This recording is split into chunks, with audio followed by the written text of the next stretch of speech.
Guys, నేను ఇప్పుడు మీకు ఒక హిస్టరీని అయితే చెప్పబోతున్నాను. శ్రీ పోతులూరు వీరబ్రహ్మేంద్ర స్వామి గురించి తెలియని వాళ్ళు అయితే ఎవరు ఉండరు. అతను రాసిన కాలజ్ఞానం గురించి అయితే మీకు అందరికీ తెలిసిందే. అతని కాలజ్ఞానం ఎక్కడ రాశారు, ఆ గృహ ఎలా ఉంటుంది ఏంటి అనేది అయితే నేను మీకు చూపెట్టబోతున్నాను. సో దీని హిస్టరీ ఏంటంటే బనగనపల్లిలో అయితే ఇది ఉంది.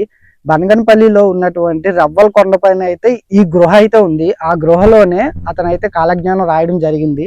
వీరబ్రహ్మేంద్ర స్వామి వారు అచ్చమమ్మ గారి దగ్గర ఆవులను అయితే కాపలాకి అయితే తీసుకొని వెళ్ళడం జరుగుతుంది.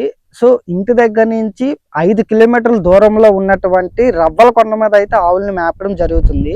సో ఆవులకి రౌండ్గా ఒక సర్కిల్ అయితే స్వామివారి గీసేసి సో అందులో మేపించడం జరుగుతుంది. స్వామివారు మళ్ళీ వెళ్ళి వచ్చినంత వరకు ఆవులు అయితే అందులోనే మేయడం జరిగిందంట. సో ఇది కూడా ఒక హిస్టరీ ఉంది. అతను ఆ రవ్వల కొండ మీద ఉన్నటువంటి ఒక ప్లేస్లో కింద గృహాలుగా ప్లేస్మెంట్ అరేంజ్ చేసుకొని ఆ గృహలోని తాటాకుల పైన కూర్చొని తాళపత్ర గ్రంథాలు అయితే రాయడం జరిగింది. సో ఆ ప్లేస్ గురించి నేను కరెక్ట్గా చూపిస్తాను. ఆ గృహ దగ్గర నుంచి 14 క్షేత్రాలకు దారి అయితే ఉందంట. 14 క్షేత్రాలకు కూడా దారి ఉందంట ఆ గృహ నుంచి. సో ఆ గృహ ఇప్పుడు ఎలా ఉంది ఏంటి. హాయ్ గైస్, చూసారు కదా ఇప్పుడైతే మనం బ్రహ్మం గారి కాలజ్ఞానం రాసిన గృహ దగ్గరికి అయితే వచ్చేసాము. ఇప్పుడు లోపలికి అయితే వెళ్ళబోతున్నాం.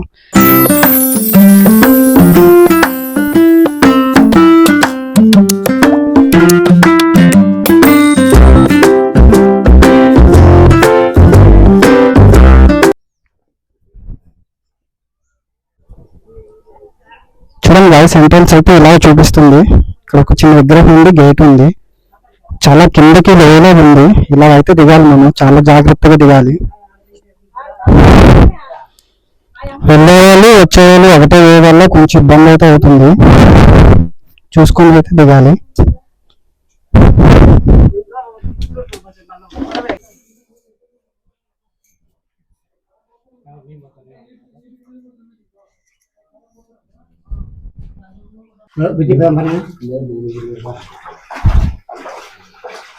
చూడండి, లోపలికి అయితే దారి లోపలికి అయితే వెళ్తున్నాం. కింద అయితే వాటర్ ఉంది, కొంచెం వరకు కాలుకు వాటర్ తగులుతూ ఉంటుంది. మనం ఇలాగ కిందకి ఇది కొంచెం నించుంటే బుర్రకైతే తగిలేస్తుంది. కింద వరకు ఎంగని వెళ్ళాలి.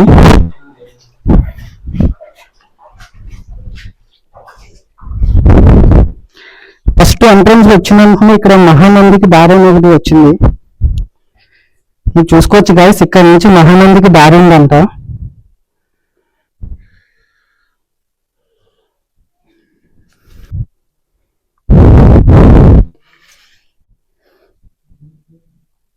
సో అలాగే కొంచెం బ్యాక్ అయితే వచ్చేద్దాం. సో వెళ్ళడానికి అనుకూలంగా లేదు.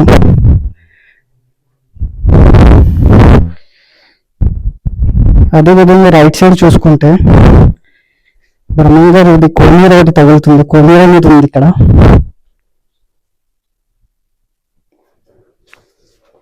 చూడొచ్చు, స్వామివారు ఉపయోగించిన కోనేరు ఇది. కోనేరు పక్కన మనకి శ్రీశైలానికి దారి అని ఉంది. చూసుకోవచ్చు, శ్రీశైలానికి దారి అంట ఇటు సైడు. చూడండి గైస్, ఇటు సైడ్ శ్రీశైలానికి దారి అంట. నేను ముందుగా అయితే వచ్చాను, బట్ ఇక్కడ నుంచి చాలా కష్టం వెళ్ళడం, అయితే వెళ్ళలేము మనం. గైస్ ఇంకా కొంచెం ముందుకు వెళ్ళి చూద్దాం. ఇక్కడ నుంచి చాలా కష్టం, ఇది తగలడం అయితే తగిలేస్తుంది నాకు. కూర్చొని వెళ్ళడానికి చాలా కష్టంగా ఉంది. ఇక్కడ నుంచి వెళ్ళడం అయితే చాలా కష్టం. చూడొచ్చు ఎలా ఉందో, మొత్తం ఇంగానే వెళ్ళాలి. సో అలా ఇంగానే వెళ్ళాలి అలాగా.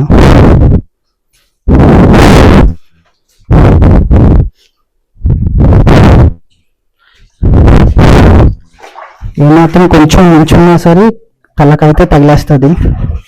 మొత్తం ఇంగానే వెళ్ళాలి మనం.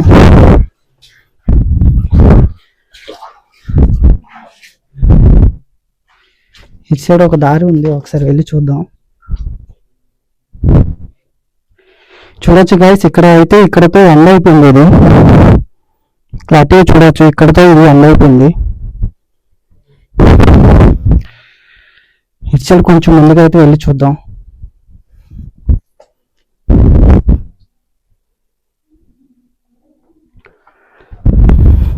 కొంచెం ఇంగున్న ఇది తలకైతే తగిలేస్తుంది నించుంటే.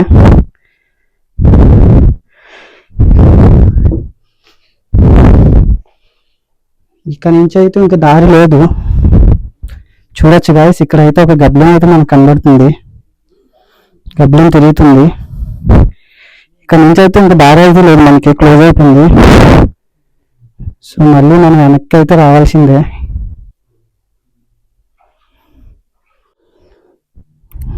ఇటు సైడ్ కొంచెం ముందుకు వెళ్దాం. ఇది కూడా చాలా కిందకు ఉంది. ఇటు సైడ్ ఇంకో మనం వెళ్ళలేము, ఇక్కడితో వన్ పాయింట్ అనుకుంటా ఇది. చూడొచ్చు మీరు, చాలా లోపలికైతే ఉంది, చాలా లోపలికి ఉంది. నేనైతే అంత లోపలికి వెళ్ళలేము. ఇది కూడా చూడొచ్చు, చాలా లోపలికి ఉంది. అంత లోపలికి అయితే మనం వెళ్ళలేము. సో గైస్, ఇంకా కొంచెం లోపలికి అయితే వెళ్ళి చూద్దాం.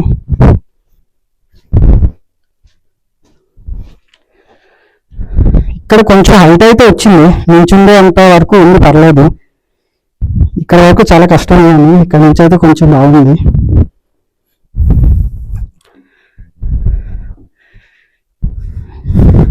చూడండి గైస్, ఇది ఇంకా చాలా లోపలికి ఉంది. ఇక్కడ మీరు చూసుకోవచ్చు, చాలా లోపలికి అయితే ఉంది.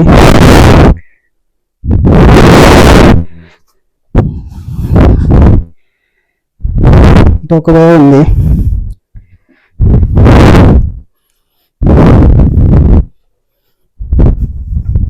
చూడండి గైస్, వస్తుంది ప్రతి దగ్గర రాళ్ళైతే పేర్చడం జరిగింది. చూడండి గైస్, ఇంకా లోపలికి ఎలాగే ప్లేస్ ఉంది. సో అంత సాహసం అయితే నేను చేయలేను, ఇక్కడ నుంచి వెళ్ళడం చాలా కష్టం.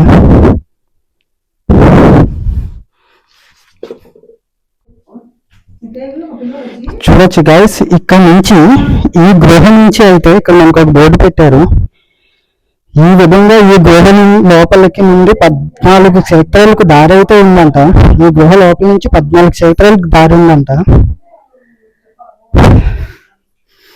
ఒకప్పుడు ఉండే, ఇప్పుడైతే మొత్తం కొన్ని రోజులు బ్యాక్ ఇది క్లోజ్ అవ్వడం ఇలా జరిగిందంట. ఇక్కడ ఉన్న గుడి దగ్గర ఉన్న వాళ్ళు అయితే చెప్పడం జరిగింది.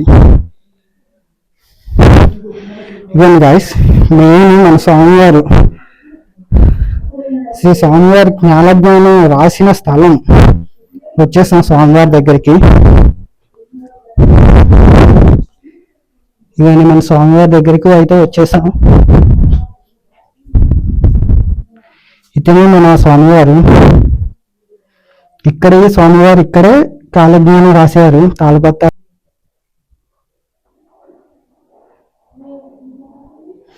చూసారు కదా, ఇక్కడ ఒక చెట్టు కూడా ఉండేది. రాగి చెట్టు కింద తాటాకుల పైన తాళపత్ర గ్రంథాలు అయితే రాసేవారు. ఆ ప్లేస్ ఇదే.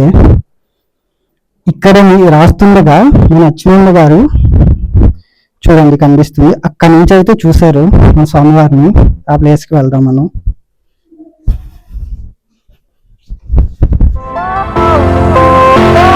చూడొచ్చు, మన అచ్యుత గారు ఇక్కడి నుంచి అయితే చూశారు స్వామివారిని.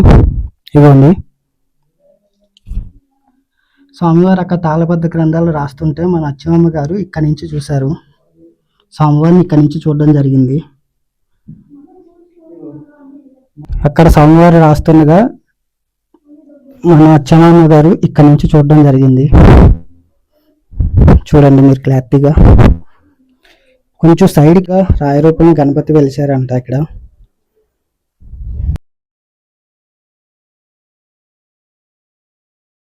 సో గైస్, చూసారు కదా Raju adventures. Please subscribe and like కొట్టండి. అలా కామెంట్ కూడా చేయండి ఈ వీడియో ఎలా అనిపించిందో.